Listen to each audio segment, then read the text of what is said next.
तर उमेदवारी निश्चिती आधीच कोल्हे आणि आढळराव पाटील यांच्यामध्ये चांगली जुगलबंदी रंगली आहे। शिवाजीराव आढळराव पाटलांनी कोल्हेंना पोपटाची उपमा दिली आहे। तर याआधी अमोल कोल्हेंनी देखील आढळरावांना नंदी बैलाची उपमा दिली होती। दिल्लीमध्ये नंदी बैल पाठवायचा की वाघ पाठवायचा हे ठरवा असं कोल्हेंनी म्हटलं होतं। तर आम्हाला संसदेमध्ये पोपट नाही पाठवायचा असं आढळरावांनी म्हटलंय।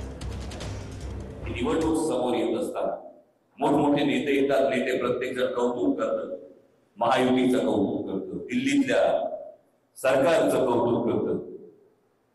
आपल्याला ठरवायचं दिल्लीतून गुबू गुबू वाजल्यानंतर माना डोलवणारा नंदी बैल पाठवायचा आहे का महाराष्ट्राच्या स्वाभिमानासाठी करणारा वाघ पाठवायचा आहे, हा निर्णय आपल्याला येत्या काळात घ्यायचा। काल काहीतरी ते बोलताना म्हणाले आपल्याला संसदेमध्ये नंदी बैल पाठवायचा का वाघ पाठवायचा। आता वाघ पाठवण्याची भाषा कोल्ह्यांनी करूच नाही।